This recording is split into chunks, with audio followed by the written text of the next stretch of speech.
Thank you for clicking on the video. My name is Brian, and today we're going to talk about how I landed my first $10,000 video project and how you can do the same thing. Now, right out of the gate, I want to make it clear that there is no magic formula for this. There is no one size fits all for how to run your business, and anyone trying to sell that to you is probably just wanting your money. The real secret to everything is building up your business over time. Nothing is going to speak louder to a business than seeing consistent work at a high level for an extended period of time. That makes them a lot more comfortable writing that check over to you, knowing the end result that they are actually going to get from it. That's how I've operated my business from the beginning. Now, I'm from a pretty small town in the middle of Missouri, so it's not like this place is blowing up with a bunch of high-paying opportunities for video projects. But I've kind of cleared the way for that for myself in this area by putting out consistent great work, over-delivering on the value that I promised to them so that they're more than happy that they paid for my service, and also more than happy to recommend me to anybody else who might be interested. Now, this goes for businesses, individuals, all across the board. Actually giving a shit about what you do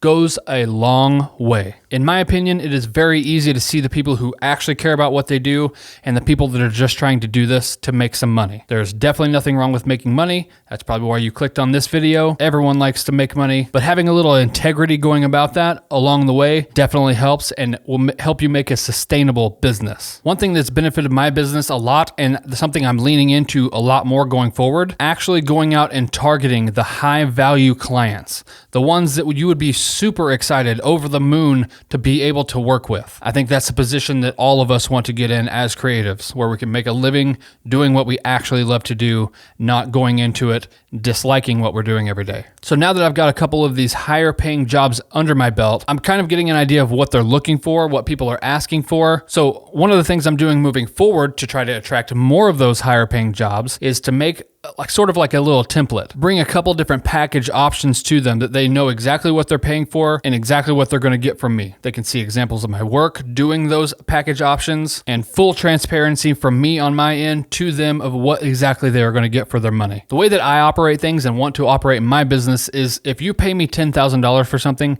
you need to be getting more than $10,000 worth of value, or else that investment is not worth it to you. If you can solve a pain point in someone's business and make it profitable for them, then there's no way that they cannot hire you for your service. Another thing you can look into doing is spec video work, which is basically where, say I wanted to shoot for Nike. I wanted to shoot a shoe commercial for Nike. Clearly, Nike doesn't know who I am, and they're not just going to go after me not knowing who I am.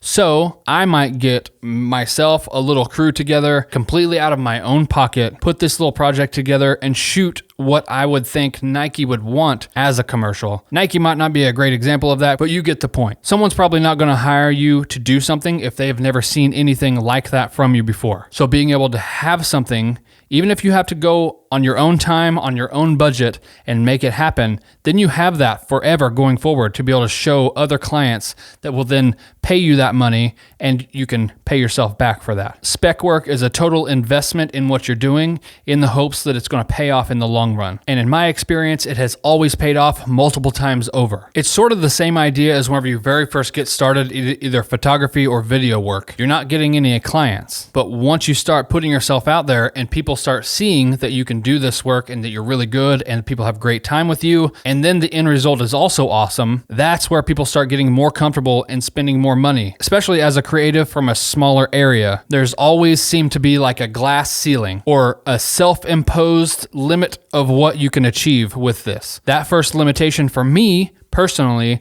was being able to be a full-time creative in this area. It is not a very common thing in this area that I'm from for someone to actually legitimately be a full-time creative. So me wanting to do that was always an off-the-wall thing whenever I said it to other people. And even for a long time, it was an off-the-wall thing for me to think. Thankfully, I didn't let that get to me or give up on it, because I'm now 2 years into this as a full-time creative, making way more money and way more happy by far than I ever was any other point in my life. But once you hit that sort of a ceiling and you break free, it's that super liberating feeling, having a plan and then executing that plan. And then that gives you the confidence to take it up a notch and then have another plan, execute that plan take it up another notch. This self-imposed glass ceiling that we all have, there's a different threshold for everybody, but everyone has that. If you can just keep consistently breaking through that, then you start having the feeling of you can basically do anything. Keeping it realistic, of course, but you have the confidence then moving forward to raise your prices, know your rates more, know what you can actually genuinely offer to people and the value that you bring to the table. If someone is not willing to pay that, then you know that is not worth your value. And one of the hardest things as a creative in general is us knowing our value and knowing when to stick with that. That was always kind of a self-perceived limitation for me, was that whole $10,000 mark. I had started to get projects that were really close to that, but I never broke through that sort of threshold. And then I finally did. And then it started opening up a lot more doors. It opens up your mind to the possibility that people will actually pay that for that value, and that is the actual amount of value that I'm bringing. These are the sorts of things that I did in my business to break through that 10K per project threshold, putting out really good, consistent work, treating people correctly with integrity, and running my business with integrity, targeting high-value clients, and doing spec work if needed to be able to prove to a prospective client that I can pull off what they need and they can see the value in it. Let me know if there's anything else I can help you guys with in the comments below. I also have a podcast talking about all things creative, marketing, and business. Be sure to check that out if you're interested. Hit the subscribe button for more content. Like the video if you liked the video, and I'll see you guys in the next one.